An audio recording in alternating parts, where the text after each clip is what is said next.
Praise the Lord Jesus Christ.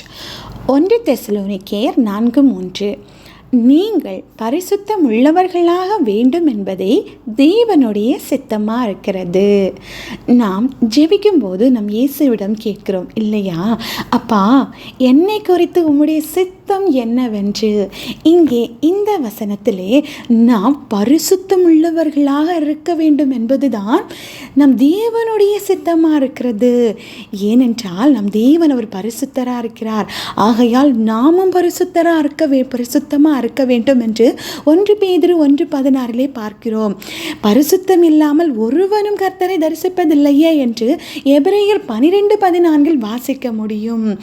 நாம் தேவனை தரிசிக்க வேண்டும். இதுதான் நம்முடைய தேவனுடைய சித்தமாக இருக்கிறது. நாம் தேவனை தரிசிக்க வேண்டும் என்றால் நம்மிடம் பரிசுத்தம் காணப்பட வேண்டும். ஆகவே தான் நம் தேவன் நம்மை குறித்து சொல்லுகிறார், நீங்கள் பரிசுத்தம் உள்ளவர்களாக இருக்க வேண்டும் என்பதுதான் என்னுடைய சித்தமாக இருக்கிறது உங்களை குறித்து என்று. நாம் எல்லாரும் பாவிகள், நான் நீதிமான் ஒருவனும் இல்லை. நாம் எல்லாரும் பாவம் செய்து தேவனுடைய மகிமை இழந்தவர்களாக காணப்படுகிறோம். ஆனால் நம் இயேசு நாம் அப்படியே இருந்து விட வேண்டும் என்று அவர் விரும்பவில்லை. நாம் அவரை தரிசிக்க வேண்டும், அவரை காண வேண்டும், அவரோடு உறவாட வேண்டும். நாம் அப்படியெல்லாம் இருக்க வேண்டும் என்றால் நம்மிடம் பரிசுத்தம் காணப்பட வேண்டும் என்று. நம்மிடம் ஒரு வெண்மையான ஒரு ஆடை இருக்கிறது என்று வைத்துக் கொள்ளுங்கள். அதை நாம் ஒரு ஃபங்க்ஷனுக்கு உடுத்துகிறோம். அதில் ஒரு கரை பட்டு விட்டது, ஒரு அழுக்கு பட்டு விட்டது. நாம் என்ன செய்வோம்? அந்த அழுக்கு போகிறதுக்காக நாம் அதை கையால் வாஷ் பண்ணுகிறோம், இல்லை வாஷிங் மிஷினில் போடுகிறோம். நன்றாக அழுக்காக இருக்கிறது. ஸோ கையால் நாம் துவைக்கதாக இருந்தாலும் எக்ஸ்ட்ரா டைம் எடுத்து எக்ஸ்ட்ரா சோப்பு போட்டு நன்றாக ப்ரஷ் வைத்து எக்ஸ்ட்ரா கேர் செய்து நாம் அதை வாஷ் செய்கிறோம். அழுக்கு போகிற வரை வாஷ் பண்ணுகிறோம்.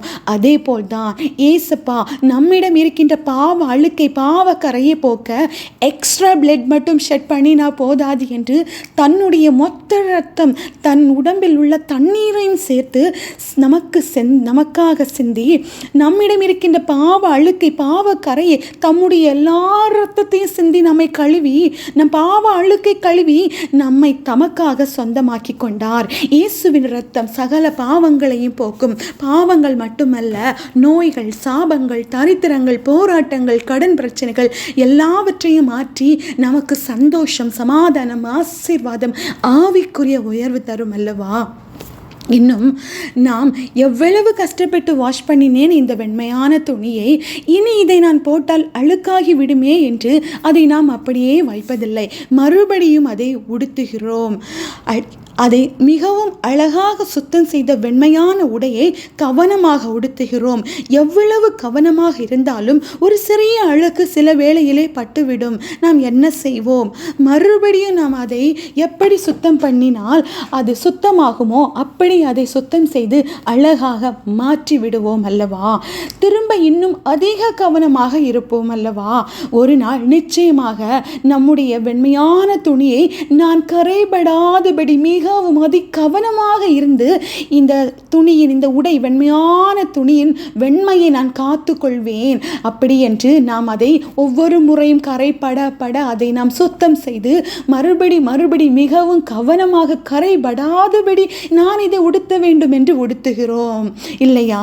இந்த கரையின் அளவை வைத்து நாம் வாஷ் பண்ணி எக்ஸ்ட்ரா டைம், எக்ஸ்ட்ரா சோப்பு நாம் கொடுத்து எப்படியாவது அதை வெண்மையாக்க வேண்டும் என்று எத்தனை முறை கரை அழுக்கப்பட்டாலும் அதை நாம் சுத்தம் செய்து வெண்மையாக மாற்றுகிறது போல நம்மிடம் உள்ள அழுக்கு, பாவ கரையை கழுவ நாம் அதிகமாக எக்ஸ்ட்ரா டைம் எடுத்து எக்ஸ்ட்ரா துதி செய்து நம்ம அப்பா இயேசுவிடம் மன்றாட வேண்டும். நாம் எக்ஸ்ட்ரா சோப்பு போட்டு வாஷ் பண்ணி வெண்மையாக்கின ட்ரெஸ்ஸை மறுபடியும் அதை போட்டுட்டு வெளியே நான் ஃபங்க்ஷனுக்கு போகும்போது எவ்வளவு கவனமாக இருந்தாலும் கரைப்பட்டு விடுவது போல நாம் இயேசுவின் ரத்தத்தினால் எத்தனை முறை நாம் கழுவினாலும் கழுவப்பட்ட நாம் நாம் இந்த உலக வாழ்க்கையில் உலக மனிதர்களோடு உறவாடும் போது நம்மை அறியாமல் சில கரைகள், பாவங்கள், நாம் சொல்லுகிற வார்த்தை நிமித்தம், நம் சிந்தனை நிமித்தம், செயல்களின் நிமித்தம் எப்படியாவது நம்மிடம் ஒரு கரை வந்துவிடும், ஒரு பாவம் வந்து விடுகிறது.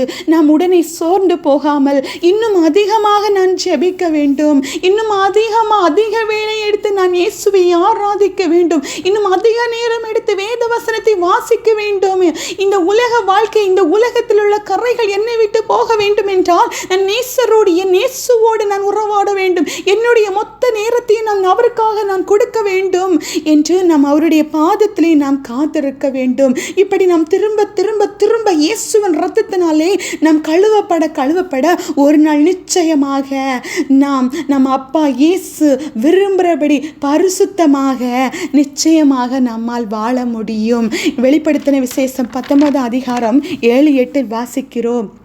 நாம் சந்தோஷப்பட்டு களி கூர்ந்து அவருக்கு துதி செலுத்த கடவோம். ஆட்டுக்குட்டியானவருடைய கல்யாணம் வந்தது, அவருடைய மனைவி தன்னை ஆயத்தப்பட்டு பண்ணினாள் என்று சொல்ல கேட்டேன். நாம் அவருடைய மணவாட்டிக்கு எப்படிப்பட்ட வஸ்திரத்தை உடுத்துகிறார்கள்? 8ஆம் வசனம், சுத்தமும் பிரகாசமுமான மெல்லிய வஸ்திரம் தரித்து கொள்ளும்படி அவளுக்கு அளிக்கப்பட்டது. அந்த மெல்லிய வஸ்திரம் பரிசுத்தவான்களுடைய நீதிகளே. அந்த மெல்லிய ஆடை என்பது தேவனுடைய பரிசுத்தமான மக்களின் நற்செயலை குறிக்கும். நாம் அவருடைய மணவாட்டியாக இருந்து இந்த சுத்தமும் பிரகாசமான மெல்லிய வஸ்திரத்தை நாம் தரித்து கொள்ள வேண்டும் என்றால், நாம் இந்த உலக வாழ்க்கையில் நாம் வாழும்போது நம்மேல் எந்த ஒரு பாவ கரையும் பாவ அழுக்கும் ஒரு சிறியது கூட பட்டு விடாதபடி நம்முடைய வஸ்திரம் சுத்தமும் பிரகாசமுமாக மெல்லிய வஸ்திரமாக நாம் காத்து கொள்ள வேண்டும். நாம் அப்படி காத்து கொண்டால் மட்டுமே தான் நம்முடைய தேவனை நாம் தரிசிக்க முடியும். நாம் அவருடைய மணவாட்டியாக ஆக முடியும். இதை புரிந்தவர்களாக இந்த உலகத்திலே எப்படிப்பட்ட எந்த பிரச்சனைகள், எத்தனை கரைகள், பாவ அழுக்குகள் இருந்தாலும் நம்ம இந்த நாம் உடுத்தியிருக்கிற இந்த உடையிலே நாம் கரை பட்டு விடாதபடி நம்மை காத்து கொள்ள வேண்டும். நம் இயேசுவின் உதவி நமக்கு வேண்டும். அவரையே சார்ந்து கொள்ள வேண்டும். அவருடைய இரத்த கோட்டைக்குள்ளே நம்மை மறைத்து கொள்ள வேண்டும். அவருடைய இரத்தத்தினாலே தினமும் நாம் கழுவப்பட வேண்டும். நாம் அப்படி வாழ்ந்தால் மட்டுமே தான் இந்த உலக பாவ அழுக்கு கரையிலிருந்து நம்மை காத்து கொண்டு இந்த சுத்தமும் பிரகாசமான மெல்லிய வஸ்திரத்தை நம்மால் தரித்து கொள்ள முடியும். நாம் அப்படிப்பட்ட ஒரு வாழ்க்கை வாழ வேண்டும். இதை தான் நம் ஏசப்பா நம்மிடம் விரும்புகிறார். இதுதான் அவருடைய சாயலிலே படைக்கப்பட்டு நாம் அவருடைய குண நலன்களோடு நாம் வாழுகிற ஒரு வாழ்க்கை. இப்படிப்பட்ட வாழ்க்கையை நாம் ஆசிக்க வேண்டும். இந்த உலகம் வேண்டாம் ஏசப்பா, எனக்கு நீங்க போதும் அப்பா என்று அவருடைய பாதத்திலே நாம் இருக்க வேண்டும். நல்ல பங்கை நாம் தெரிந்து கொள்ள வேண்டும். இந்த உலகத்திலே பாவம் அழுக்குகள் இருக்கிறது. இந்த உலகத்தை ஜெயிக்க நம்மால் முடியாது என்று நம் இயேசுவுக்கு தெரியும். ஆகவே நாம் அவருடைய பலத்தை நாட வேண்டும். அவருடைய இரத்த கோட்டைகளை நம்மை மறைத்து கொள்ளும் போது நம்மால் இந்த உலகத்தை ஜெயிக்க முடியும். ஏனென்றால் நாம் பார்க்கிறோம் 1 தெசலோனிக்கேயர் 4:3 நாம் பரிசுத்தம் உள்ளவர்களாக இருக்க வேண்டும் என்பதுதான் தேவனுடைய சித்தமாக இருக்கிறது என்று அதை புரிந்தவர்களாக நாம் வாழ்வோம். நம் இயேசு நமக்கு உதவி செய்வார். ஆமென். அல்லேலூயா.